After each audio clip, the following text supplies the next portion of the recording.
Bien, bonjour à tous et merci d'être avec nous jusqu'à 14 heures. Dans un instant, nous allons recevoir M. Jean-Claude Nelson, le vice-président de la région en charge de la culture. Il a des choses à nous dire. Bernard Leclerc, le président coordinateur de l'association Nous Seyon, parlera avec Max Villeneuve, Louis-Auguste Join, des problèmes de santé dans les îles du Sud. On va recevoir ensuite Evelyne Ademar, chroniqueuse du ZCL News, et Olivia Ramouta, la représentante du GIO, Global Indian Organization. Sinon, on est avec Iman Chouna, elle va nous parler des informations. Bonjour Iman. Bonjour Danick, bonjour à tous. Aujourd'hui, 5 décembre, on va revenir sur la tragédie aérienne et notamment sur l'hommage rendu par la région Guadeloupe pour ces 2 cadres qui ont péri dans cet accident. On reviendra aussi sur cet hommage fait à l'aéroport pour le pilote qui justement a eu ce tragique accident. Donc la communauté aéroportuaire était de tout cœur avec cette disparition. On aura aussi une 3e édition, on verra la 3e édition de la semaine pro dans les lycées où justement sur Morne-à-l'Eau une visite a été faite. Noël approche et justement un marché de Noël s'est déroulé sur Vallombreuse, permettant la mise en avant de l'artisanat local, et il s'agira aussi de la grève sur Carulis où des perturbations sont en cours sur le réseau. On revient justement sur cette tragédie aérienne et un hommage vif a été rendu à la région Guadeloupe, donc une cérémonie de recueillement sous la présidence d'Henri Chalus, et les émotions étaient fortes et justement on va voir ce reportage de Gérard Loiseau.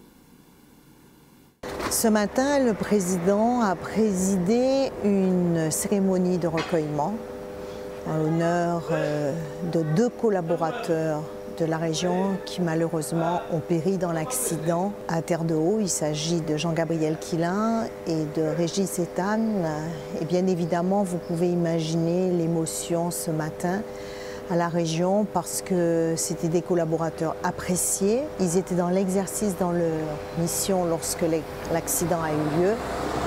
Et quand on voit l'amitié, quand on connaît le charisme de Jean-Gabriel et quand on entend les propos de Sylvie Pandolf, vous pouvez imaginer aussi que c'était très très difficile pour le président de s'exprimer devant l'ensemble des agents de la région. C'est compliqué pour un président dans l'exercice de son mandat de vivre une situation comme celle-là. On a vu aussi un directeur général, M. Bouka, très ébranlé. On a vu aussi son supérieur hiérarchique, qui est André Bon. Mais je pense que c'était important que le président puisse réunir la famille, la région Guadeloupe, et c'est ce qu'il a fait. Bien évidemment, une cellule psychologique a été mise en place. Le directeur des ressources humaines a eu du mal à présenter l'émission de cette cellule, tant l'émotion était forte. Mais tout ceci se met en place et surtout le président a tenu à ce que nous soyons très proches de la famille qui souffre, notamment ces pères qui ne sont plus là. Il faudra bien évidemment prendre en charge la situation familiale de chacune de ces victimes pour permettre aux enfants, il l'a dit très clairement, qu'ils puissent continuer à faire leurs études, et il a demandé au directeur général qu'on n'oublie jamais Jean-Gabriel ni Régis, et il a dit tant qu'il sera président de la région Guadeloupe, il va fermer les services à 10 h tous les 1er décembre de chaque année pour qu'on se souvienne que Jean-Gabriel et Régis ont été des collaborateurs hors pair et qui méritent vraiment ce respect, cet honneur qu'on leur a rendu, cet hommage qu'on leur a rendu ce matin. On ne va pas les oublier. Et toujours en lien avec ce crash aérien qui a eu lieu le 1er décembre, la communauté aéroportuaire a souhaité rendre un hommage aux victimes disparues et une minute de silence a été réalisée ce matin à l'aéroport. On va voir un reportage de Max Morel. De là, je dirais, de la communauté aéroportuaire, toute la Guadeloupe a été choquée par cet accident qui est survenu le 1er décembre et qui a endeuillé notre territoire. Il ne faut pas oublier qu'il y a eu 5 victimes, mais parmi ces victimes, effectivement, il y a un membre de la communauté aéroportuaire, donc M. Patrick Amable, et aujourd'hui, c'est l'hommage qu'on a décidé de lui rendre.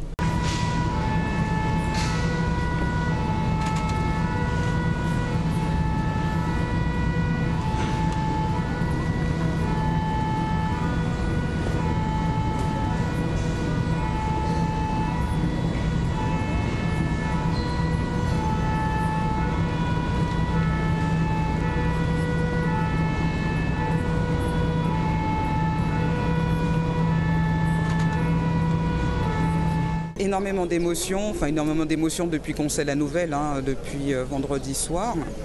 Donc oui, on a le cœur chargé, vraiment tous chargés, parce que c'était une personne qui avait du cœur, il était vraiment généreux par le cœur, donc on ne peut pas être insensible à ce qui lui arrive. Et de plus, c'est quelqu'un qui, partout où il passait, il rigolait, il donnait une blague. Son maître mot, c'était « Comment vas-tu Patrick ?» À merveille. Donc c'est ce qu'il nous reste à tous à faire, nous porter à merveille en sa mémoire et bien sûr sans oublier les autres victimes du crash. Oui, au moment où nous parlons, nous pensons que le travail a commencé depuis hier d'ailleurs, qui a été interrompu pour essayer de refaire remonter l'avion. On sait que c'est particulièrement compliqué. Et aussi les corps des victimes, puisqu'il va falloir les inhumer. Je rappelle que l'avion se trouve encore en ce moment à 45 mètres sous l'eau, et c'est pas quelque chose de très facile. Moi, changer de sujet, essayer d'oublier ce moment difficile, et on reçoit M. Jean-Claude Nelson, il est vice-président de la région, en charge de la culture. Monsieur Nelson, juste un petit mot quand même sur cette affaire. Oui, bonjour à tous et à tous. Nous avons donc une pensée pour les 5 victimes. C'est vrai que la région a manifesté sa volonté de pouvoir se recueillir autour de ces 2 collaborateurs qui ont perdu la vie. Mais nous pensons aussi aux pilotes et aux 2 autres victimes de l'avion. Pensons à leurs familles. Pensons à tous ceux et celles qui étaient proches, les enfants, les épouses, et bien sûr toutes les personnes qui les aimaient, les connaissaient, les côtoyaient.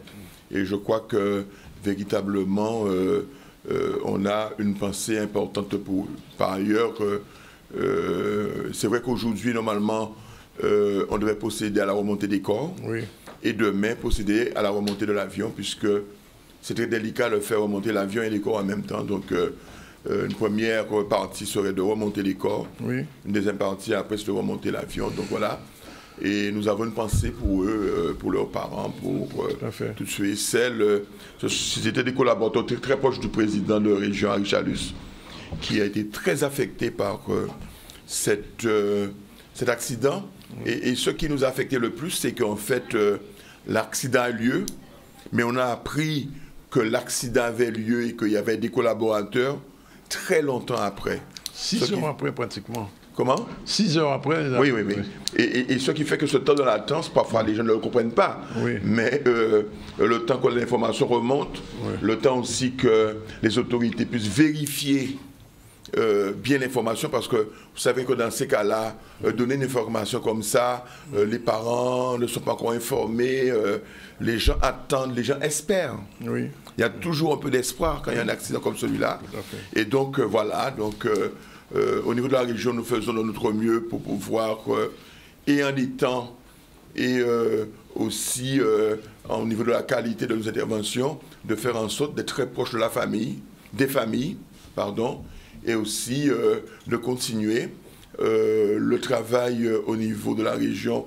Il y a des cellules psychologiques qui ont été mises en place, oui, à Basse-Terre, au Rézé, mais surtout aussi au Moule, parce que le Moule était pratiquement la résidence administrative de Régis Éténard-Rimbon, ainsi que de Jean-Gabriel Quilin.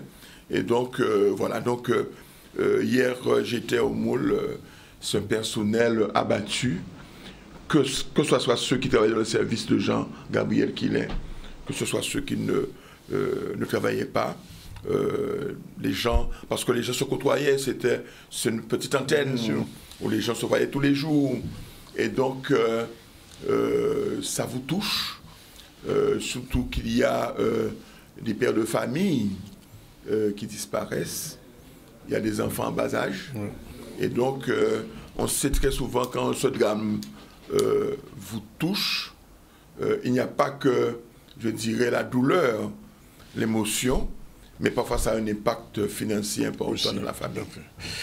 Voilà ce qu'on peut dire pour l'instant. On y reviendra, on aura l'occasion. Alors j'ai dit qu'on va parler un peu du salon régional du livre de Guadeloupe. On a avec nous Dominique Hubert qui est chargé de mission et puis Jean-Claude Nelson. Tout à l'heure il y avait une conférence de presse pour annoncer l'événement. Alors je vais poser la question d'abord à Dominique, on revient vers vous. Comment a été mis en place cet événement? L'organisation de ce salon, à la demande de M. Nelson, qui a voulu qu'on reparte avec un salon du livre, parce que le dernier salon du livre date de 2013, oui. Qui était organisé à l'époque à la ville de Pointe-à-Pitre. Oui. Et donc M. Nelson a souhaité que la collectivité régionale organise ce salon. Donc nous avons tout mis en œuvre, nous avons commencé à travailler avec la direction de la culture à la programmation, et il fallait d'abord qu'on trouve ce thème qui allait pouvoir rassembler un peu tout le monde, les éditeurs, les libraires, les lecteurs, les enfants, les collégiens, les lycéens, les étudiants, et nous sommes arrivés au thème « Comment et que lit-on en 2023 ?» qui a fédéré en fait l'architecture de ce programme. Bien. Alors, Jean-Claude Nelson, vous êtes déjà très impliqué dans le cinéma à la région. C'est une nouveauté ou bien c'est quelque chose qui était déjà, on dit, en bas-fait? Non, alors, c'est vrai que nous avons fait du cinéma l'axe principal de notre politique culturelle, mais nous avions aussi un axe fort qui était l'aide à l'édition. Oui. Que nous avons toujours aidé les éditeurs à pouvoir sortir des livres, faire en sorte que les écrivains et tous les autres partenaires du livre puissent être pris en compte. Et ça fait longtemps qu'il me tenait à cœur de pouvoir organiser un salon du livre. Oui. Je l'ai répété, dit. Et cette année-ci, j'ai trouvé des collaboratrices, parce que ce sont surtout des femmes. Ce sont des collaboratrices qu'on trouve d'ailleurs.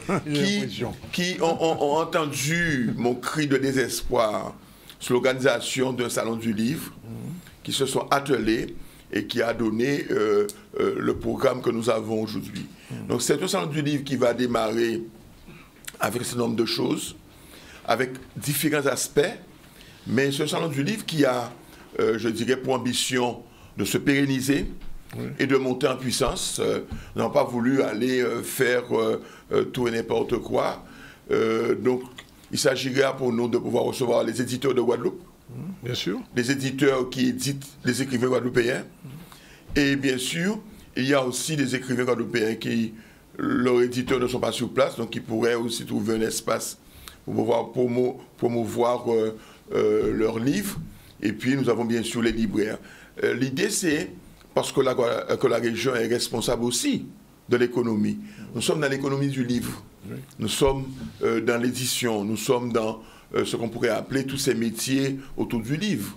L'édition, mais aussi vous avez des illustrateurs, vous avez des gens qui vendent des livres, vous avez des gens qui travaillent, les imprimeurs, tout ça, voilà. Et donc c'est très important pour nous de pouvoir les mettre à l'honneur. Et puis nous avons voulu aussi travailler sur les différents aspects de la lecture. Aujourd'hui, la lecture a évolué. Il y a le livre, mais il y a aussi tout le numérique qui est avec. Il y a aussi l'audio qui prend une place importante. Et puis, nous avons compris aussi que la lecture est un facteur de développement et d'épanouissement de l'humain. Et donc, pour nous, il était important parce qu'il n'y a pas longtemps encore, nous avons pris langue avec la DAC qui a réalisé un diagnostic et qui ressortait qu'il y avait un déclin du livre en Guadeloupe, un déclin de la lecture du livre, mais aussi on a vu la fermeture de ce nombre de librairies en Guadeloupe. Donc, c'est un cri, c'est un désespoir presque aujourd'hui autour du livre. Et je dis que on a beau lire un livre sur un support numérique, une tablette, etc. Mais il n'y a rien de mieux que de toucher le côté physique du livre. Bien sûr. Et je disais aussi, il n'y a rien de mieux que d'entrer dans une maison et de voir une bibliothèque. Instinctivement, on va vers la bibliothèque, on regarde les auteurs, on regarde les ouvrages, on prend les ouvrages, et on peut même les prêter. Oui. Et donc, je dirais, le livre matériel reste quelque chose d'extraordinaire. Et donc, on a tenu à faire ce salon du livre pour remettre au goût du jour l'envie de la lecture et de faire rencontrer les professionnels avec le public de scolaires, les collégiens, les lycéens, mais aussi le tout public, monsieur tout le monde. Et surtout, nous avons voulu que ce salon du livre se fasse sur un territoire très élargi. Il y aura une activité à Basse-Terre et il y aura une activité au MAC. Donc l'activité à Basse-Terre le jeudi 7 et au MAC le 8 et le 9. Le 8 réservé aux scolaires et le 9 au tout public. Je reviens vers Dominique Hubert. On ne va pas rentrer dans tout le détail, mais enfin donner les temps forts au moins de ce salon. Alors les temps forts, comme vient de dire M. Nelson, le 7 et le 8, alors ce sont 2 jours qui sont dédiés aux scolaires. Le matin dédié aux collégiens et l'après-midi aux lycéens. Sur toute la Guadeloupe, dans quelle région particulièrement? Alors, la région basse-terrienne pour l'URMA. À l'URMA, c'est pour ça qu'on a... On va travailler avec les gens de la région Basse-Terre, Pointe-Noire, Basse-Terre, Baïf, etc. Alors, on n'a peut-être pas tous les collégiens cette année, mais comme M. Nelson l'a dit... Il y avait une jauge. Voilà, il y avait une jauge, effectivement. Et pour les lycéens pour les lycéens, pareil, nous aurons le lycée de Pointe-Noire et de Basse-Terre. Ça, c'est pour la région basse-terrienne. Donc, matin, collège, après-midi, lycée, et on termine par une projection de film. Donc, le 7, ce sera moi, Marie Scondé, écrivain rebelle de Dimitri Zandronis. Le 8, comme je connais. Donc, exactement, ça me dit quelque chose. Alors, le 8 au MAC, même schéma. Nord-Grande-Terre, collège de Nord-Grande-Terre, Cap Excellence, Riviera du Levant, Bémao, Gosier, Pointe-à-Pitre, Sainte-Anne. Pour les lycées, Cap Excellence, Riviera du Levant, Abîme, Bémao, Gosier, Petit-Bourg, Pointe-à-Pitre, Sainte-Anne. Même schéma, collège le matin, avec une projection de film. Moi, Tituba sorcière de Salem, du collège de Sarcelles, avec intervention de Fabrice Juste de Guadeloupe la première. Et nous terminerons par un deuxième documentaire, Marie Scondé, une voix singulière de Françoise Vergès. Et le samedi, le tout public, où nous aurons donc les stands des éditeurs, des libraires, le stand de Une voix, une histoire, livre audio qui sera en place de 8h jusqu'à 19h. Et nous auront la matinée des conférences. Donc nous commencerons par une conférence, la pensée académique et philosophique de Marie Scondé par Maboula Soumaoro, parce que la marraine de cette édition, c'est Marie Scondé, dans l'année Marie Scondé qui a été décrétée par la région. Et nous enchaînerons sur le thème « Comment et que lit-on » en 2023, avec comme modérateur Christian Chéry. Et nous parlerons de qu'est-ce que nos lectures nous disent de nous par Andris Pierre, une écrivaine haïtienne qui est la seule écrivaine de l'extérieur qui va venir dans ce salon cette année. Ensuite, nous serons en Guadeloupe avec l'Académie de Guadeloupe, avec Géraldine Camille sur Lire à l'école, constat et perspective. Nous aurons les enjeux de la culture par Laurent Selbonne de la direction de la DAC de Guadeloupe. Ensuite, la contribution donc du Conseil régional, la contribution de la collectivité régionale à la chaîne du livre qu'on mentionnait tout à l'heure. Les bienfaits de la lecture et les dangers d'une surexposition aux écrans chez l'enfant et l'adolescent par Irène Cristofori, professeure de neurosciences à l'Université de Lyon. Et en fait, c'est elle qui va nous permettre de détricoter en fait, ce phénomène de lecture qui peut être un danger, l'exposition aux écrans par les adolescents, les enfants et les adultes aussi.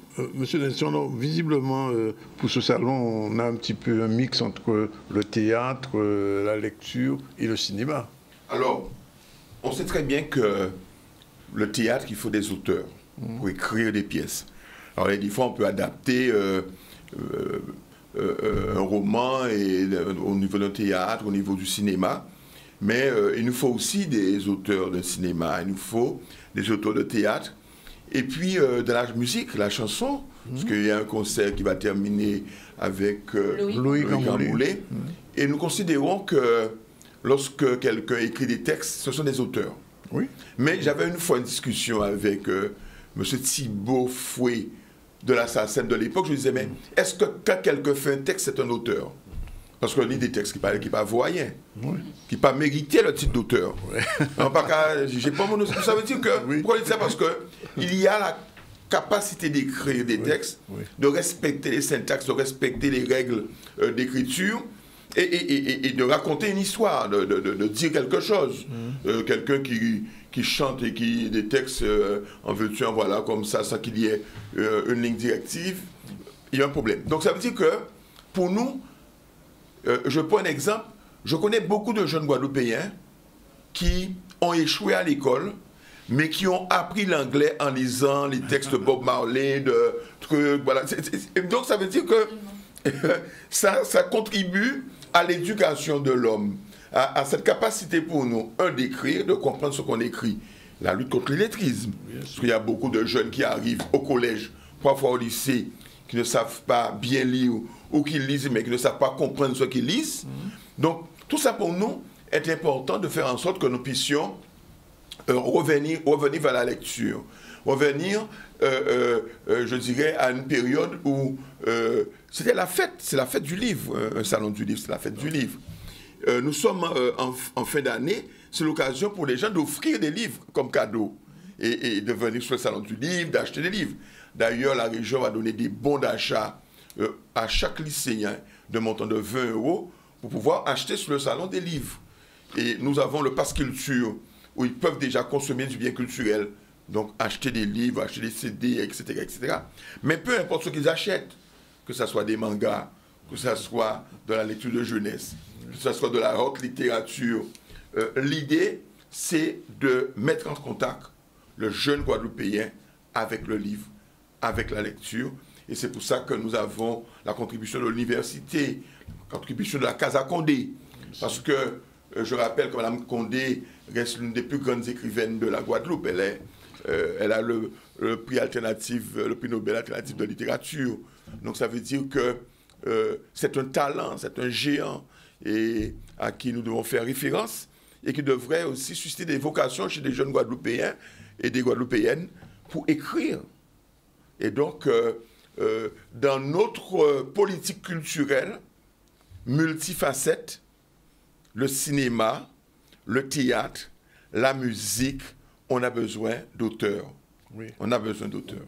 Merci, monsieur Nelson. Juste un dernier mot. Alors, le premier rendez-vous, rapidement, Dominique. Le premier rendez-vous, jeudi 7 à l'Urma. Deuxième rendez-vous, vendredi 8 au Mémorial Act. Et samedi 9 au Mémorial Act. On a tout retenu. Merci en tout cas d'être venu. Et puis, bon salon, moins qu'on puisse dire, puisque la Guadeloupe devient le record des festivals et des salons. C'est là, il n'y a plus de salons et festivals, mais ce n'est pas de mauvaise chose. Ça prouve que la culture fonctionne. Et comme on dit, les ICC commencent à prendre corps dans notre pays. Absolument. Voilà. Absolument. Il est pratiquement 13 h. On va prendre la première pause et on se retrouve tout à l'heure avec nos amis des îles du Sud. On parlera du problème de santé à Marie-Galante, à Désirade et aussi aux Saintes. Tout à l'heure, à tout de suite. Merci. Merci.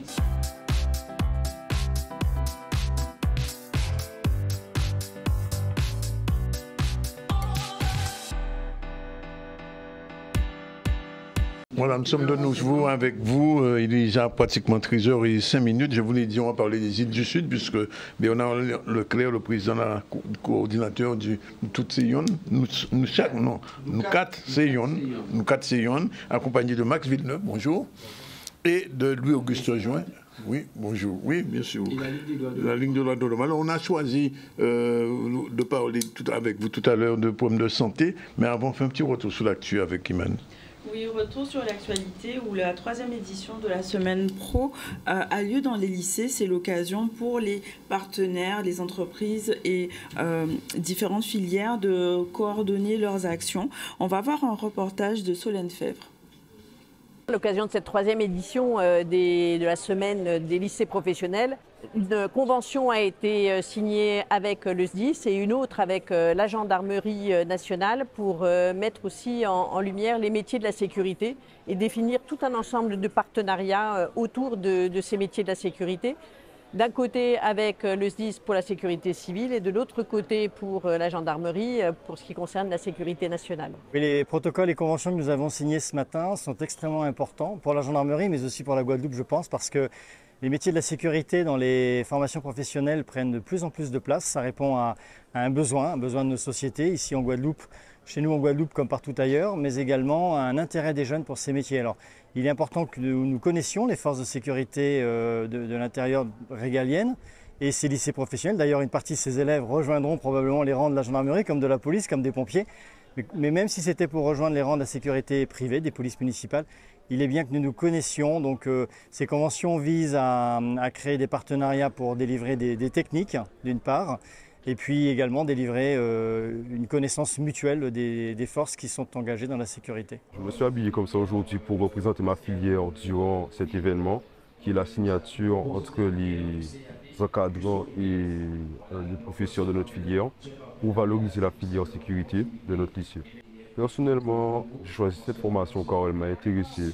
J'ai vu qu'il y avait des métiers qui m'intéressaient comme le volontariat en tant que pompier volontaire, douanier et les métiers de la police aussi. C'est une voie effectivement qui a un taux d'orientation qui est plus élevé en Guadeloupe que dans le reste du pays. Donc c'est une voie de ce point de vue-là attractive. Pour nous, il est important de développer aussi sa visibilité et de montrer l'importance de cette voie pour les jeunes et dans l'économie du territoire. Parce que c'est vraiment une voie d'insertion. Et nous avons tous les jours affaire à ces corps de métier, donc nous les connaissons bien et nous savons combien nous avons besoin d'eux. Il faut être vraiment volontaire et vouloir être dans cette filière car il faut se donner à 100%, toujours rester assidu et il faut avoir du mérite pour être dans cette filière. Voilà, donc ces semaines professionnelles permettent de mettre en avant les formations et les métiers auxquels nos jeunes peuvent accéder. On va enchaîner avec Noël qui est déjà tout proche et un marché de Noël a eu lieu sur le domaine de Val-en-Breuse mettant en avant l'artisanat local. On va voir un reportage de Olivier Moradel. J'organise des marchés de Noël parce que j'ai envie de mettre en avant l'artisanat local, la production locale, de réunir ce beau réseau et de faire découvrir justement aux personnes de la Guadeloupe des trésors cachés. Il y a plusieurs sections, il y a une partie alimentaire, donc vous allez trouver tout ce qui est sirop de clitoria, etc. Vous avez une partie cosmétique, vous avez une partie décoration, une partie textile. Donc voilà, il y a beaucoup de choses à découvrir. Ils sont 40. C'était vraiment très important pour moi. Je trouve que c'est vraiment une très belle initiative de pouvoir mettre justement les artisans de Guadeloupe en avant pour permettre justement, après ces années de Covid, on ne va pas se le cacher, hein, de permettre à la population de trouver des cadeaux très originaux pour leurs proches. C'est le plus beau jardin que nous avons en Guadeloupe et ça permet aux gens de venir visiter ce magnifique jardin aujourd'hui. Nous attendons les visiteurs pour venir déjà découvrir ce magnifique jardin, mais tous les exposants que nous avons aussi aujourd'hui sur place pour découvrir les belles choses que nous faisons en Guadeloupe. Les chambres de Val-en-Breuse, c'est vous dire, on a retravaillé le jardin, c'est un nouveau jardin, nouveau concept, et puis surtout avec les magnifiques fleurs qu'il y a à voir à Val-en-Breuse. Val-en-Breuse, c'est une beauté à voir ou à revoir en Guadeloupe. C'est important de revenir aux valeurs, justement ça se perd, donc c'est toujours intéressant de venir vis-à-vis du client et pour pouvoir justement expliquer ce qu'on fait en fait tout simplement. Alors on est sur des avis positifs, donc c'est des fois, c'est souvent des découvertes ou des redécouvertes et des gens qui voyaient effectivement ces plantes mais qui pensaient que justement c'était des vieilles plantes quoi, et ils ne pensent pas qu'on puisse les consommer. Donc voilà, donc c'est un bon retour en général. On se rend bien compte que l'agro-transformation se développe beaucoup en Guadeloupe. Alors, je vais dire, on va parler des îles du Sud, d'abord du point de vue de la santé, parce qu'on aura l'occasion dans d'autres émissions de parler d'autres sujets. Je sais que le transport, il y a aussi dans l'air. Oui. Bon, alors, Bernard Leclerc, merci, bonjour, et à Max Villeneuve et Louis Goujoin. Alors, quels sont les problèmes qui se posent aujourd'hui pour les îles du Sud en matière de santé? C'est toujours le même problème. Je vais donner la primeur à Max qui est donc à la Désirade, oui, qui est l'île qui souffre, je dirais, puisque depuis le début de l'année, ils n'ont pas de médecin, donc il pourra t'expliquer. Toujours pas résolu le problème. Le problème aujourd'hui, bonjour à tous, aujourd'hui on est toujours au statu quo.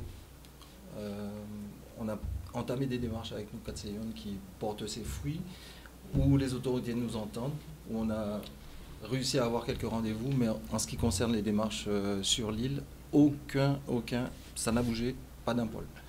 D'accord, donc. Mais qu'est-ce qui bloque, qu'est-ce qui empêche que. Alors, l'ARS bloque parce que l'ARS est inaudible. Le discours de l'ARS, on n'y comprend rien du tout. D'accord.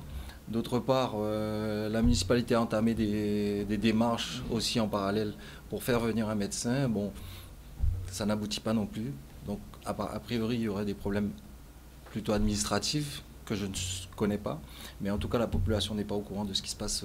Ça veut dire que quand quelqu'un est malade En disgrade, la personne doit prendre le bateau. Toujours le même problème. Donc, quand quelqu'un est malade, soit on attend les horaires du bateau, on a un bateau le matin, un bateau le soir. Et en cas d'urgence? En cas d'urgence, on est dépendant du dragon.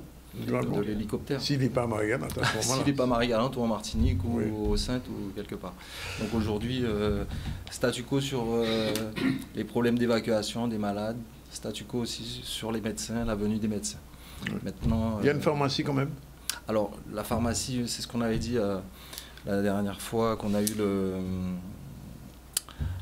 notre rencontre, la conférence de presse. Donc la pharmacie aussi souffre beaucoup, puisque aujourd'hui la personne qui a repris la pharmacie a investi. Il y avait un médecin, donc a acheté une qualité. Aujourd'hui, son commerce ne vaut pas grand-chose, puisqu'il n'y a pas de médecin. Donc, quand vous allez consulter en Guadeloupe, il faut traverser la rue, il y a une pharmacie. Bien quoi, sûr. donc, Monsieur Augustin, alors moi, vous êtes là en tant que représentant de la Ligue des droits de l'homme. C'est une question vraiment grave, ça, du point de vue de la santé. Enfin, je ne vais pas faire de comparaison, mais quand on voit ce qui se passe à Gaza, parce qu'il y a la guerre, j'ai l'impression que dans les îles du Sud, au point de vue médical, vous êtes pratiquement au même niveau. Exactement. Nous pouvons dire que c'est une sorte d'atteinte à un droit fondamental pour les personnes. La question de ne pas avoir accès au service de la santé qui demeure un besoin primaire pour une population. Et quand on pense à une société de la Guadeloupe qui est en situation matérielle plus favorisée que d'autres îles voisines, et de voir que des Guadeloupéens vivent dans cette situation, ça interpelle.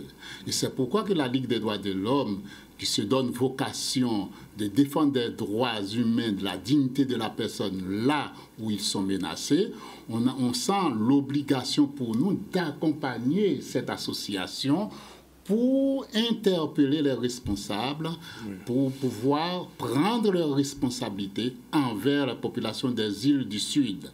Et bien sûr que la LDH ne mène pas seulement ce combat. Actuellement, on est aussi en train de soutenir les associations qui défendent le problème de l'eau en Guadeloupe. L'eau qui est un besoin naturel, basique pour une population. Et nous savons que premièrement, cette eau peut mettre la santé de la population en danger.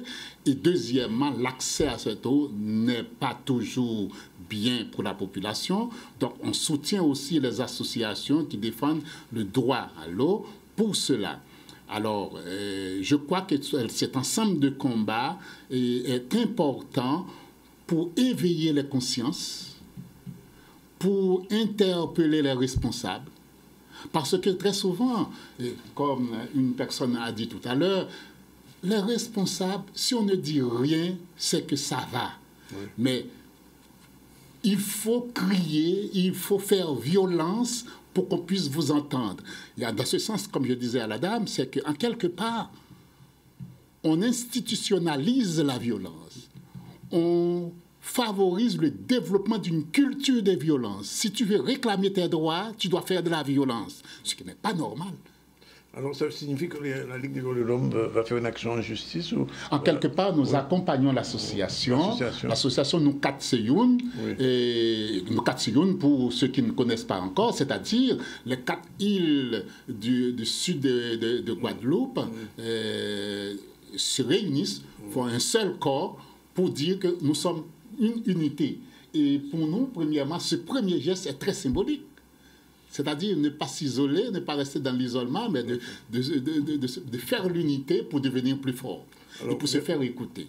Et deuxièmement, la Ligue des droits de l'homme se donne comme mission d'accompagner l'association, s'il faut, pour pouvoir interpeller, inviter les responsables à prendre leurs responsabilités, de mener une action en justice. Ce n'est pas la Ligue des droits de l'homme qui va mener l'action, mais la Ligue des droits de l'homme accompagne l'association dans cette démarche. Alors justement, Léonard Leclerc, qu'est-ce qui va se passer? Alors, on n'a pas parlé de Théodore ou Théodore, mais enfin, le problème est à peu près similaire. Peut-être Marie-Galante a au moins un meilleur médecin, donc j'ai envie de dire que vous êtes entre parenthèses. Il y a des médecins à Marie-Galante, mais quand on regarde un petit peu le schéma des îles du Sud, il y a un problème partout. Marie-Galante, il n'y a pas de service de maternité. Ouais. Et au niveau du nouvel hôpital, on a fermé aussi, il n'y a pas d'urgence, il n'y a pas de bloc opératoire. Ce qui veut dire que si on a un gros dispensaire qui fonctionne, on pense des bobos.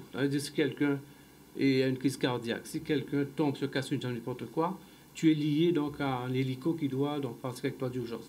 Donc si l'hélico n'est pas disponible, je te laisse supposer comprendre ce qui peut se passer. Terre de haut et terre de bas. Il y a un seul médecin qui fait 2 jours à terre de haut, 2 jours là-bas. Donc pareil, s'il y a une urgence, accident grave, 2, 3, 4, 5 personnes en même temps dans une voiture, il y a un souci grave dans un ravin, n'importe quoi, on est lié au tributaire à la désirade, on vient de dire. Donc partout où on va dans les îles du Sud, le Marie-Galantais, le résident des îles du Sud se trouve en problème, mais les gens qui viennent aussi, parce qu'on parle de développement économique, de tourisme. Mais le touriste qui vient chez vous, qui vient à Marie-Galante, qui vient un week-end, qui prend le bateau, si demain il y a un problème grave, il y a un accident de voiture, on ne peut pas desservir, on ne peut pas donner, je dirais, l'essentiel de l'essentiel à ces gens-là. Quelque part, on est fautif. On ne peut pas créer un événement comme le Creole Blues, par exemple, et puis en même temps, où il y a 10 000 habitants supplémentaires à Marie-Galante, le jour où il y a un fou qui va prendre son fusil, qui va mettre à tirer sur les gens, on ne sait jamais ce qui se passe dans cette société d'aujourd'hui. C'est à ce moment-là qu'on va se rendre compte. La dernière fois, il y a eu un accident grave, il y a eu 4 blessés, il y a eu un décès, le temps d'aller chercher, de ramener la personne. Donc je veux dire, on ne peut pas, nous, jouer à la roulette russe avec la tête des gens des îles du Sud. C'est pas normal. Une question directe sur Marie-Galante. Il y a quand même une communauté d'agglos à Marie-Galante. Il y a une communauté d'agglos, tout est organisé, tout est fait. On a l'impression que tous les bâtons, forcément, ont un drapeau dessus. Mais bien souvent, pour faire quoi? Si c'est pour faire de la figuration et pour ne pas aider la population, pour ne pas faire respecter la dignité de ton pays et de ta population, on parle de quoi? Il ne suffit pas de dire il y a, tout est en train de fermer à Marie-Galante. Tout est en train de fermer, l'administration, tous les impôts à tous les niveaux. Personne ne dit rien.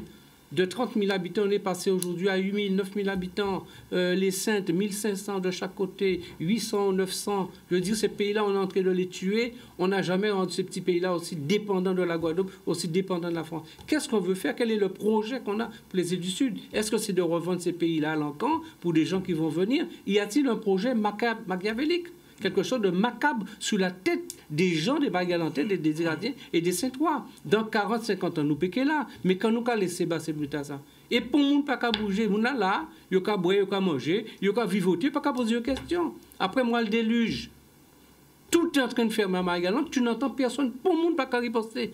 Quand si yo ba moun na, de l'eau dormi, de l'eau pas parler, yo fait mes yeux à eux toutes, et tout le monde regarde très peu de gens en train de dire qu'il y a un problème au niveau de la santé à Marie-Galante. On aurait dû être avec 40, 50, 100, on aurait dû avoir 2000 personnes avec nous sur un projet pareil. Et où sont les gens? Où sont les Marie-Galantais? Où sont les Guadeloupéens?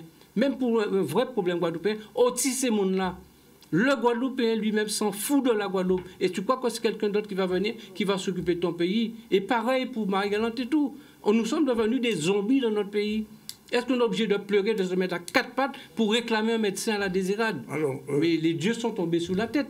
Alors, l'association, quand même, peut avoir un champ assez ouvert pour pouvoir interpeller, non pas seulement à Marie-Galante, mais au-delà, la région, le conseil départemental. Est-ce que vous avez tenté ces ouvertures-là? Une action en justice. Oui. C'est justement ce que je voulais dire pour renforcer ce que Bernard vient de dire, à savoir le sens de cette initiative de nous 4 Seyoun, c'est pour sauver les îles du Sud, sauver l'avenir des îles du Sud, mais aussi sauver toute la Guadeloupe. Dans quel sens? J'ai envie de dire que gouverner, c'est anticiper, c'est pouvoir prévoir. Si par exemple, il n'y a pas cette initiative de la société civile qui interpelle les responsables, ils peuvent rester endormis. Et si on laisse ces îles dans ce sens, dans 30 ans, dans 50 ans, on n'aura pas de personnes à la désirade. On n'aura plus de personnes dans les Saintes, etc. Pourquoi pas des désiradiers? Et ça, aller plus loin. S'il y a 50 ans, il y avait 30 000 personnes à Marie-Galante et aujourd'hui, il n'y a que 8 000, où sont passés les autres? Alors que les populations du monde et de la Guadeloupe augmentent. Ce qui veut dire qu'il y a une sorte de désertification, de fuite de Marie-Galante. Or, il y a quelques années, on avait mis un hôpital parce qu'on sentait le besoin de mettre un hôpital. Oui. Mais aujourd'hui, il n'y a plus d'hôpital à Marie-Galante. Qu'est-ce qui va se passer d'ici 30 ans, 50 ans à Marie-Galante quand on retire tous les services? Eh bien, on n'ira plus à Marie-Galante. Le vide et le chaos. Alors, comme la nature a horreur du vide, peut-être que c'est repeuplé par d'autres. Max, oui. C'est ça que je dis qu'il y a un projet. À la Désirade, c'est le même cas de figure, puisque on a un circuit qui est exactement le même sur l'île de la Désirade, mais qui se voit beaucoup plus, puisqu'on est double, voire triple insulaire. Les gamins qui sont... le collège s'arrête à la 3e à la Désirade, donc ils partent pour aller finir leurs études en Guadeloupe, à Saint-François, etc. Mais même aujourd'hui, on a constaté aussi que nos anciens qui ne peuvent pas se soigner à la Désirade, ne veulent pas rester à la Désirade, finir leur vie. Donc, ils s'expatrient ou ils partent en métropole, rejoindre leurs enfants, etc. Et les très peu de jeunes comme moi reviennent sur la Désirade pour y rester et essayer de reprendre le flambeau et soulever le pays pour pouvoir avancer un petit peu. Alors, la question que je vous pose à tous, c'est la question de la prise de conscience. Que disait Marie-Galante, que disaient des Iradiens, les Saint-Trois, sur ces questions? Est-ce qu'on sent quand même une sensibilisation? C'est ce que je viens de dire, c'est que les gens ne sont pas sensibles. Ils sont là, mais on accepte. On est dans la fatalité pour la fatalité. On est dans du laisser-aller, l'aïpanique sec, laisser porter, quand on veut les faire. Mais si bon Dieu, on accepte tout. On est devenu un pays, on accepte tout. Alors dans ça quand même, il y a quand même une note positive, parce que le 11, on a fait donc une réunion, une conférence de presse qui a eu son écho, et on a eu quand même le retour de 3 députés. Le premier qui a réagi, il faut quand même dire aussi les bonnes choses, c'est Max Mathiazin, qui nous a envoyé un courrier personnel que j'ai là. Bon, que je ne vais pas lire, mais il est très touché, il a compris le problème, et qui a envoyé un courrier donc, au ministre Aurélien Rousseau. Et il pense intervenir sèchement, et je lui fais confiance à ce niveau-là, sur cette problématique-là, pour les îles du Sud. Il y a aussi donc... un député à Marie-Galante quand même qui... oui, c'est ce que j'allais dire. Donc, il y a et pas Servat directement, mais il y a quelqu'un qui était avec Servat qui m'a contacté, qui nous a contacté, et il est prévu une rencontre. Il est prévu une rencontre. On n'a pas eu de courrier, il est prévu une rencontre, il y a eu un contact téléphonique. Et par contre, nous avons un rendez-vous physique le 13 chez Gabriel Foy, la pâtisserie, avec le député Califère. Donc, qui nous rencontre à ce sujet. Alors, si on reprend un petit peu le cours des choses, alors, la Ligue des droits de l'homme s'est mise en mouvement, l'association aussi. Juridiquement, l'affaire est lancée? Eh bien, c'est ce que nous sommes venus dire aujourd'hui, c'est que on attendait le retour parce qu'on a fait cette réunion, donc le 7. On attendait quand même pour ne pas mettre les gens... on sait très bien que tout le monde est préoccupé.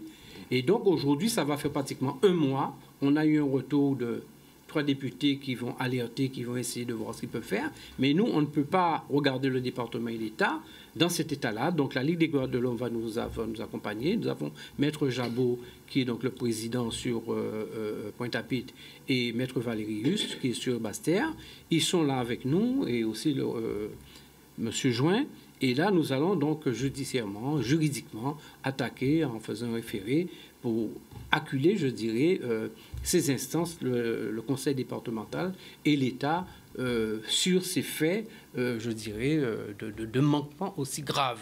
Donc, il est prévu, et là, Maître Jabot et Maître Valérie viendront de manière à expliquer ce qui sera fait. De toute façon, vous allez entendre parler, ça va être fait. Nous sommes aujourd'hui venus dire que rien n'a bougé, rien n'a changé. On a quelques contacts sur des politiques haut bien placés du pays qui sont conscients qu'il y a un souci. Donc, nous ne sommes pas en train d'inventer une chimère et de souffler, je ne sais pas dans quoi. Il y a un souci, il y a un problème grave. Et là, maintenant, nous allons passer à un autre cap. Et là, mon appel aussi, c'est par rapport à la population. Quand je dis ça pour moi-même, je dis ça pour mes parents, mes frères, mes soeurs, mes amis. C'est-à-dire, oh là, nous y est. Qui nous y est? Quand nous qu'a fait? N'importe quel Marie-Galante aujourd'hui peut avoir un problème grave et avoir une urgence. Est-ce que nous, quand tu acceptes, tu es dans l'ignorance de toi-même, savoir que ta propre vie est en danger, que tu ne réagis pas, même légitimement, la légitime défense de réagir, de dire, Bougla, mais oh, respectez-moi, on n'est pas capable de le dire. Dans quel état psychologique on est aujourd'hui, réellement, pour être dans l'incapacité totale de réagir par rapport à sa propre vie? Je ne sais pas si tu te rends compte, psychologiquement, psychiatriquement, ce que ça veut dire. C'est-à-dire qu'on est, je dirais, zombifié à Marie-Galante.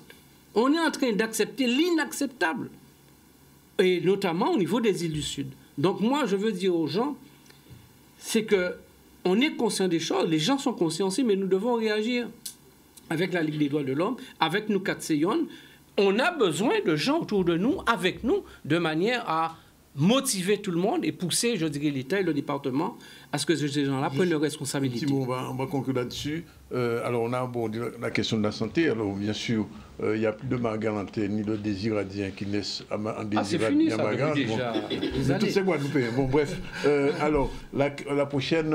alors, je vous ai dit qu'effectivement, dans cette émission, on va vous offrir une tribune en fonction de l'actualité.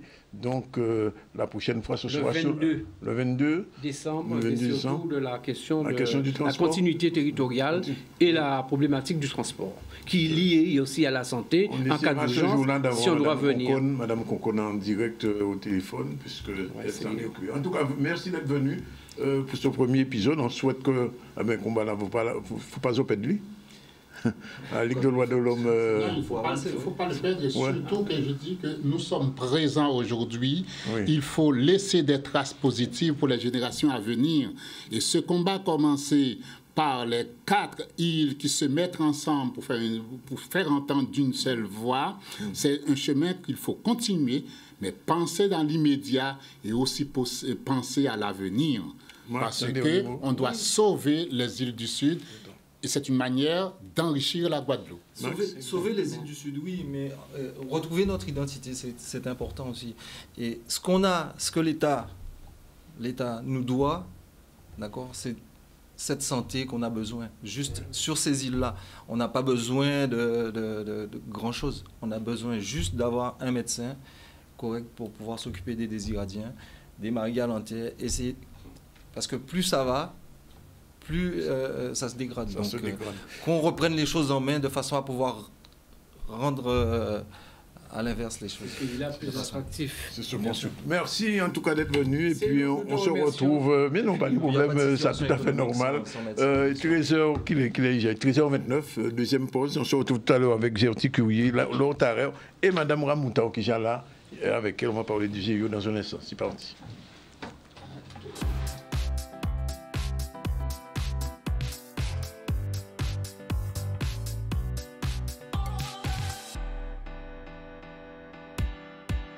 On a déjà 13h35, on va terminer le ZCL au féminin. Bien sûr, Madame Ramouta, bonjour. Bonjour. Madame Tarrer, bonjour. Bonjour. Madame Couillet, bonjour. Bonjour. Et Iman News va refaire les titres de tout à l'heure, les dernières infos. Alors, dernières informations, on va revenir sur la grève de Carulis, apparemment qui perturbe le réseau. Donc, on voit un reportage de Michel Depape. Nous sommes actuellement au siège de la STAC, le dépôt principal du réseau STAC, Carulis. Et nous sommes là pour revendiquer plus particulièrement les conditions de travail, dénoncer les conditions de travail qui empirent de jour en jour, d'année en année sur mauvais chemin en fait. Nous essayons de faire au mieux, de faire le service Carulis du mieux que nous pouvons, mais à un moment donné, on n'arrive pas du tout à faire un service correct pour les usagers et pour nous-mêmes. Camarades ont raison de mobiliser, mais nous avons dit un coup de semence que nous avons fait par rapport à tout ça qu'ils ont subi comme atrocité, comme notamment nous avons un camarade à nous qui est élu du personnel, il est agressé par un protégé à la direction, et ne voilà-t-il pas que la direction fait sanctionner camarade à nous et des sanctionner là qui est agressé là. À son premier point, mais c'est normal, il est protégé par la direction et Mounassa. Deuxièmement, c'est les conditions de travail.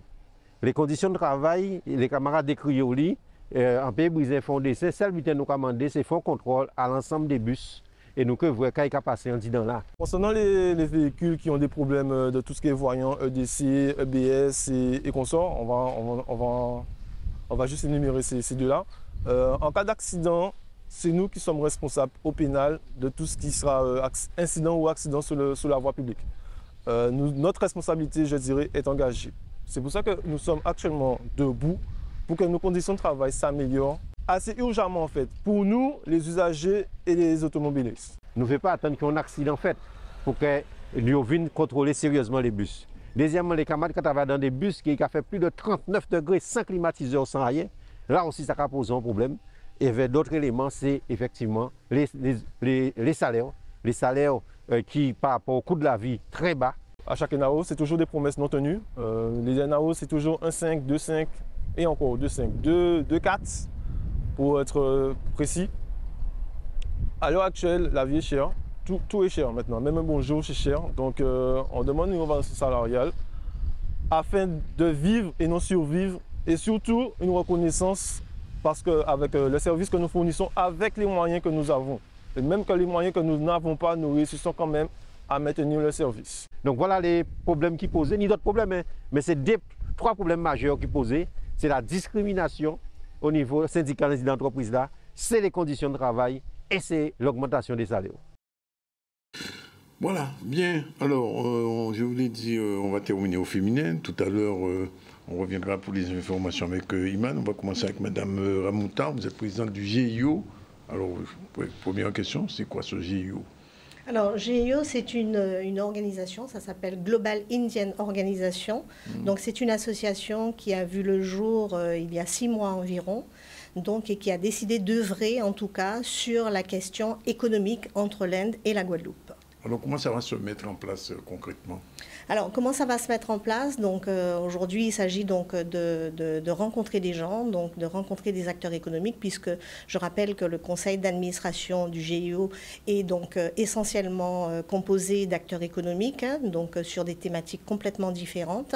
Et l'objectif, on se rend compte que l'Inde est un pays avec une grande puissance, hein, et qu'aujourd'hui, même si la culture est très présente en Guadeloupe, il y a ce manque quand même sur les relations que nous pouvons donc mener sur l'économie. Par exemple, je prends l'exemple de l'informatique, où ils ont une longueur d'avance, l'ingénierie, donc, et également donc, sur une partie qui m'affectionne particulièrement, qui est donc le tourisme. Donc aujourd'hui, nous avons décidé de mener des actions en ce sens, et elles sont nombreuses. Et donc voilà, donc aujourd'hui, on a un plan d'action qui se déroule, et aussi également des liens d'amitié avec l'Inde, et je peux en parler tout à l'heure. Alors justement, depuis 6 mois, qu'est-ce que le GIO a déjà mis en place ou essayé de mettre en place en Guadeloupe? Alors, donc on a commencé par 2 actions, des actions, donc une première où nous avons donc reçu des livres en tamoul de la part du GIO Europe, que nous avons pu remettre à M. Negrid du CGPLI, donc puisque nous savons qu'il a une école. Donc ça a été une première action. Nous avons mis en place pour des jeunes un concours de dessin au mois d'octobre pour donc commémorer un peu l'anniversaire de Gandhi. On sait que c'est un homme qui a beaucoup œuvré pour la paix. Donc des certificats vont être remis sous peu là, à des enfants avec les parents. Donc nous allons en faire un événement. Et bien évidemment, donc, le mois dernier, nous étions, en tout cas je me suis rendue donc, à Londres donc, pour rencontrer donc, les membres du GIO à l'international. Donc il y avait plusieurs représentants.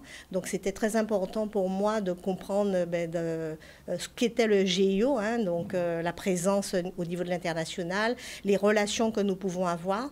Donc ça, c'était un point très très fort. Et donc évidemment, on est arrivé avec des actions à mettre en place, des idées d'action que nous allons donc mettre en place pour la Guadeloupe, et donc aussi une relation d'amitié, puisque le GIO était de passage, certains membres étaient de passage en Guadeloupe. Nous avons pu rencontrer donc, la ville de Sainte-Anne et le maire de Sainte-Anne. Donc il va y avoir 2 grandes actions en 2024. Une première pour Nelson Mandela. Alors pourquoi Nelson Mandela? Il n'est pas indien, Nelson Mandela? Non, pas du tout, mais je vais vous dire pourquoi.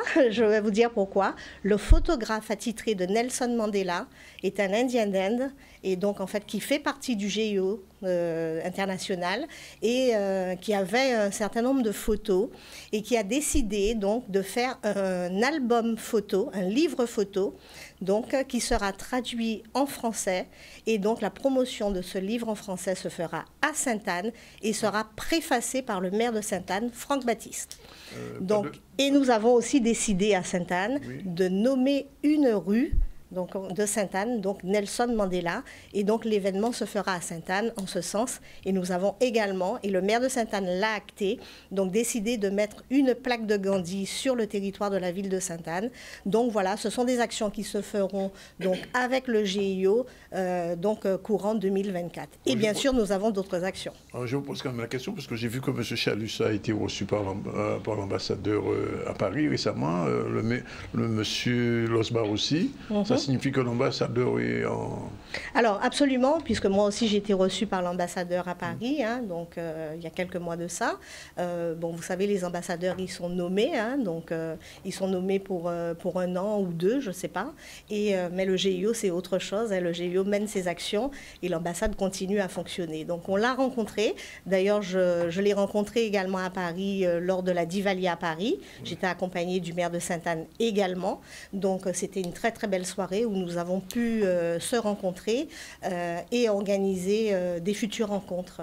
Il y a une soirée ici de ce type-là en Guadeloupe? Ah, mais forcément, parce que on a vu des spectacles absolument magnifiques. Alors nous avons nos associations qui œuvrent énormément en ce sens, qui nous font de beaux spectacles, mais je vous assure qu'on a vu des choses un peu innovantes, et vous avez compris que l'objectif du GIO Guadeloupe, c'est de faire venir un plateau un peu innovant sur le territoire. Et d'ailleurs, c'est prévu déjà? C'est déjà prévu. Nous allons le faire, et nous allons le faire bien évidemment sur le territoire de Sainte-Anne, puisque nous avons donc un événement qui s'appelle Boulevard, une fois par mois, et je pense qu'au mois de mars, nous allons ouvrir Boulevard sur l'indianité, et ça se fera avec le GIO.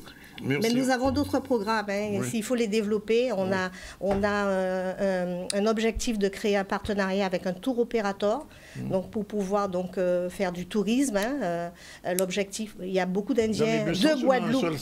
Justement, il y a beaucoup d'Indiens de Guadeloupe qui vont déjà en Inde, mais l'objectif, c'est de voir dans quelle mesure nous pourrons également faire venir des Indiens d'Inde en Guadeloupe. Et j'ai cru comprendre de ce tour opérateur qu'il y a un engouement, par exemple pour les jeunes mariés, de venir se marier sur des sites emblématiques et exotiques. Et je crois que la Guadeloupe répond à ces conditions. Il y a aussi l'aspect cinématographique avec les films Bollywood. Nous avons des sites. Donc c'est un travail de longue haleine, mais je crois que le GIO a beaucoup à faire et nous allons travailler en ce sens. Et nous avons aussi, je peux en parler, un programme pour les jeunes entre 18 et 30 ans, permettre à des jeunes, et nous allons le faire très rapidement, de partir en Inde gratuitement pour découvrir l'Inde. D'accord? Donc en fait, 3 critères: savoir parler un minimum anglais, ne jamais être allé en Inde. D'accord, et donc dans la tranche d'âge. Donc il y a encore d'autres programmes. Donc ça veut dire qu'on n'a pas fini de vous voir aussi. On n'a pas fini. On a vraiment une section business au GIO, et permettre aux jeunes Guadeloupéens aussi de partir, se former dans les entreprises françaises en Inde et aussi dans les entreprises en France. Et donc en fait vraiment il y a un gros programme, et je vous demande de rester connectés parce que voilà. Donc, là... Merci. Merci beaucoup. Ne partez pas. Gerty Courier, membre de Kumbit Femmes, bien sûr, aussi avec Laure Tarrer. Et si vous êtes là, c'est qu'il y a quelque chose qui se prépare vers le 9, je crois. Alors, bonjour, merci de nous accueillir. Oui, il y a un événement le 9 à Vieux-Habitants. Alors, c'est ma commune de naissance. C'est vraiment un peu pour ça que j'ai choisi cette commune pour commencer, parce qu'en fait, on va faire une série d'événements. Parce que je fais partie d'une commission au Combit où, effectivement, sur les violences faites aux femmes. Et moi, quand je suis arrivée dans le groupe, j'ai suggéré, effectivement, de se déplacer. Parce que j'ai dit, bon, ben, c'est bien beau, on fait tout sur Gosier, Pointe-à-Pitre, Bimao. Et c'est les autres mondes là. Voilà, Cap Excellence, exactement. Oui. Et moi, j'ai suggéré, effectivement, d'aller dans les communes excentrées. Ça va être Anse-Bertrand, Vieux-Habitants, mais est-ce que l'on connaît les Vieux-Habitants? Absolument, parce que depuis que j'ai donc mon amitié avec Gertie, elle m'a fait découvrir Vieux Habitants. Je suis allée dans sa famille, je suis allée à la rivière, oui. Mais n'oublions pas que j'ai surtout vécu en Martinique. Hein, donc, je connais Vieux Habitants. Je pose la question. Alors, comment ça va s'organiser cette manifestation? Alors, cette manifestation s'organise de la façon suivante. Effectivement, il va y avoir un ciné-débat.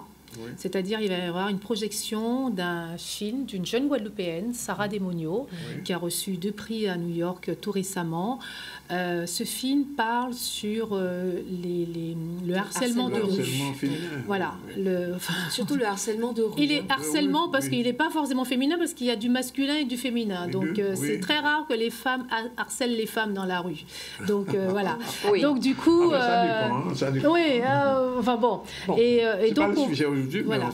Donc le film, qui est un film très intéressant, moi j'ai eu l'occasion de le voir 2 fois, et ça va nous permettre effectivement d'aborder ce débat.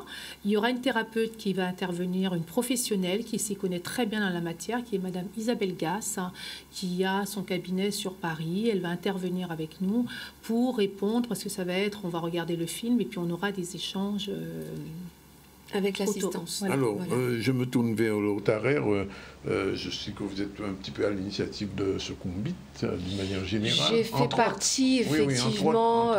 Enfin, c'est au départ une idée de Madame Stéphanie Mulot, Jeanne Mulot, qui effectivement a comme ça contacté des femmes parce qu'elle s'était rendue compte qu'en Guadeloupe, alors non pas qu'il n'y avait pas d'association de femmes, hein, parce que quand même il y a l'union, l'union des femmes guadeloupéennes, dont une certaine parente a été la présidente pendant des années, mais il n'y a pas beaucoup d'associations qui se réclament véritablement féministes. Il y a des associations de femmes qui luttent effectivement contre toutes les violences faites à l'encontre des femmes, mais des associations qui assument la notion de féminisme, il n'y en a pas beaucoup en réalité.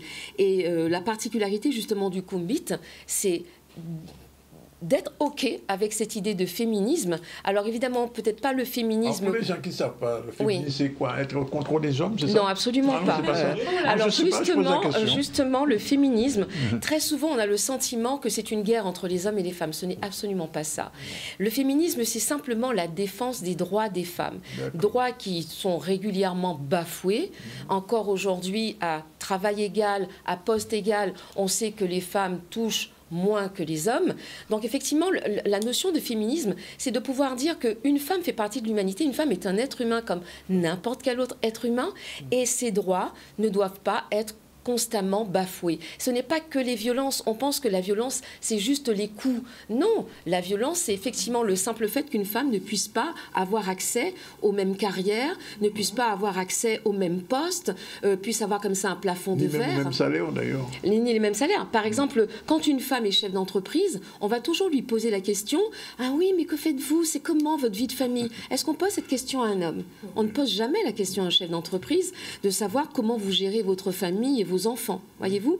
Donc, la notion de féminisme, c'est effectivement prendre et éveiller aussi les femmes, parce que souvent, les femmes ne sont pas tout à fait conscientes qu'elles sont malmenées, en fait. Et à travers la projection, justement, qui sera faite samedi, le harcèlement de rue, il y a encore beaucoup de femmes qui ne savent pas faire la différence entre un compliment dans la rue. Je crois qu'aucune de nous sur le plateau ne va se vexer parce qu'un homme va lui dire « Madame, vous êtes jolie ». Moi, je réponds merci. Enfin, si c'est ce que le monsieur pense. Il y a 4 jolies femmes. Voilà. C'est pas du harcèlement, non? Non. Par contre, ça devient du harcèlement quand effectivement la personne vous dit « Puis-je avoir votre numéro de téléphone ?» Non, monsieur, ça ira. Merci pour le compliment. Bonne journée. Et que la personne se met à vous suivre. Ne parvenant pas à obtenir ce qu'elle souhaite, cette personne commence à vous insulter. Oui. Ça. Commence à devenir, cette personne devient violente, agressive dans ses mots. Là, on est dans le cas avéré de harcèlement de rue. Et ça se passe dans... Enfin, je veux dire, il n'y a pas une femme, je pense, ici, qui n'a pas eu à subir cela. C'est vrai, ça? Oui, c'est réel, et d'autant plus maintenant que sur les réseaux sociaux, on se croit permis de parler de façon ouverte, d'envoyer des messages, et si tu réponds pas, c'est comme si c'est toi qui es mauvaise en fait. Du coup, oui, c'est un vrai problème, c'est un vrai souci. Je pose une question toute bête, mais autrefois en Guadeloupe, on appelait les femmes psites. Est-ce que ça c'est du harcèlement? Alors, moi, j'estime que je ne suis pas un animal. Oui. Par conséquent, je n'ai pas à répondre à un psite.